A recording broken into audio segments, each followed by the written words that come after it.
Welcome back to Deb's True Crime Notebook. We have a sunny, beautiful day here in Indiana, as was yesterday, and I'm grateful for that. I did spend yesterday in the courtroom, and that's why I did not make videos.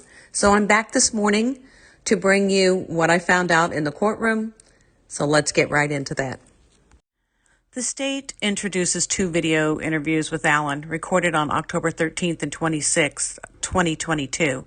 As part of the evidence, Judge Gull informs the jury that certain segments have been redacted due to their lack of relevance to the investigation. Both videos are approved for viewing. One features Mullen and Liggett, while the other includes Hillman. At 9:14, the jury enters the courtroom and the video starts to play on the screen. Judge Gull notes that the jury had supervised access to their phones the previous evening, allowing them to check their work emails and speak to family. The first video shown is from October 13th. In this clip, Mullen and Liggett explain their purpose for interviewing Allen.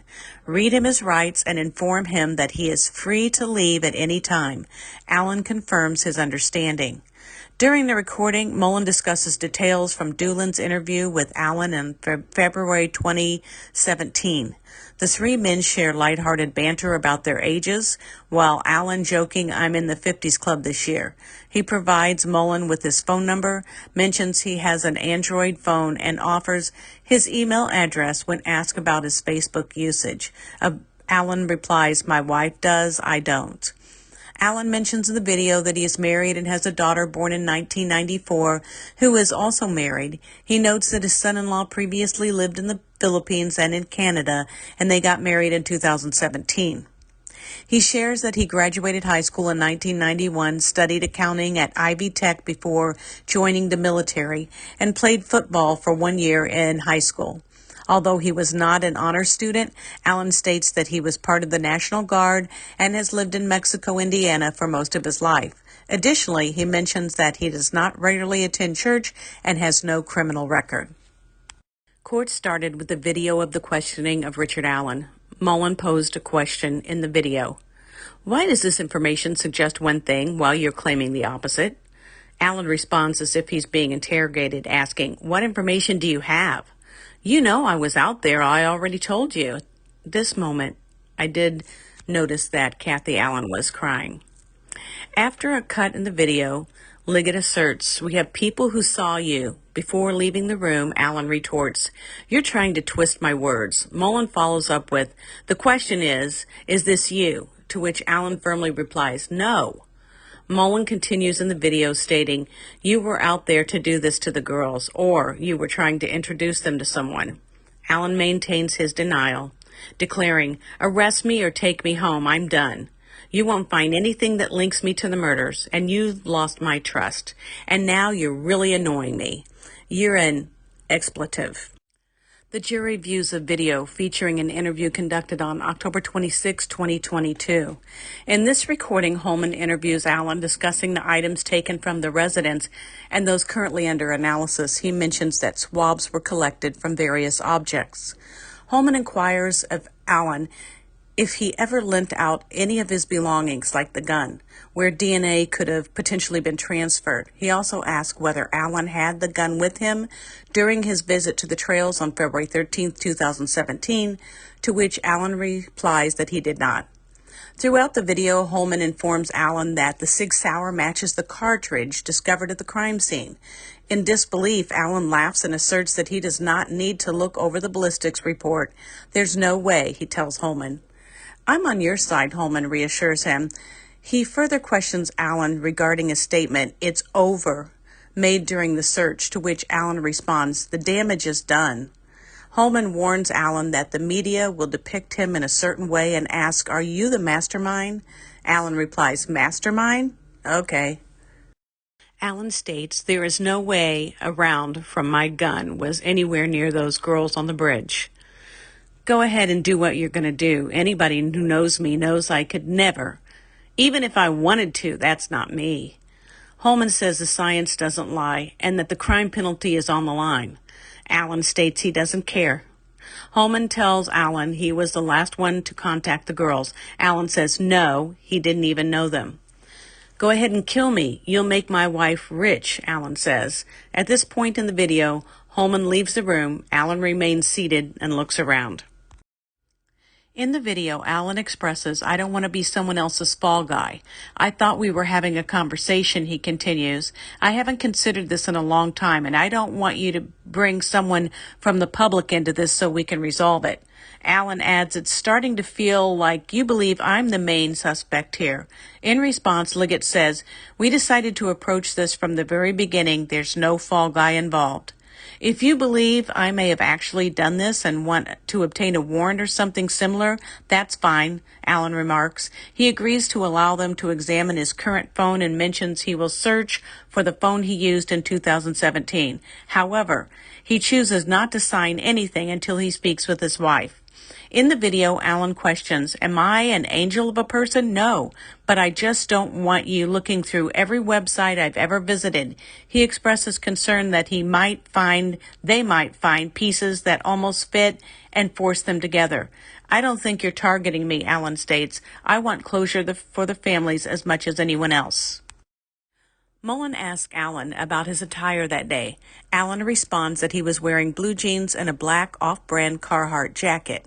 Liggett questions him in the video about whether he wore a hat, to which Allen replies that if he had, it would likely have been a skull cap he kept in his jacket pockets. He notes that he was either in tennis shoes, combat boots, or work boots throughout the interview. Mullen is observed texting. Mullen then probes Allen about the phone he had in 2017. Allen admits he isn't sure, but mentions that he has had his current phone for several years. Liggett asks if Allen has a photo of his car and whether they can verify some details by searching his home and extracting data from his current phone. They inquire if they can proceed with that immediately. Allen questions, "How long will you have my phone?" Liggett then asks about his service provider, and Allen replies that he uses Ting, which operates on Verizon. Liggett follows up by asking what service provider Allen had in 2017, and Allen indicates that his information can be retrieved from his current phone. Mullen then reads another set of Miranda rights regarding cell phone extraction. In the video, Allen describes observing two vehicles at the trail's entrance, a sedan and an SUV. He notes that he left the area between 1 and 1:45 p.m. Allen recalls taking part in a Walmart community event near the trails a few years back and also worked near the Carrollton Bridge on that same service day. He asserts that on February 13, 2017, there were no cars where he parked. When Mullen asks about how far he ventured onto the bridge that day, Allen admits he is unsure of the exact distance, but clarifies that he never crossed beyond the first pattern. Liggett inquires about his route to the bridge, but Allen does not provide a definitive answer. He mentions that he owned a red car before getting his black car. Mullen continues to ask about his encounter with three girls. Allen insists that he did not see anyone else on the trails as he walks toward them, stating, "I don't really remember seeing anyone that day. If I did, they don't stand out to me." Allen talks about having an individual stock trading account, admitting he was trying to get rich, and laughs during this revelation. He characterizes stock trading as, "That was a hobby, I guess, for me," when discussing his interest in stocks. Allen reveals that he experienced a heart attack in 2010 when he was just 37 years old. In the video, he shares that he struggles with depression and anxiety. He informs investigators that he has been employed at CBS since 2013, having previously worked at the location in Peru. Prior to that, he spent 10 years at Walmart before leaving due to frustration with the bureaucracy. Mullen brings up February 2017, and Allen recounts being at his mother's house in Peru while his wife was at work. He mentions leaving at 11:15 a.m. to go home for a jacket despite the warm weather. Allen describes walking down to the High Bridge, standing on a platform to observe fish, and then departing. He notes that he parked either on the bridge side or near a smaller bridge. Liggett presents a map of the area while Mullen explains his features.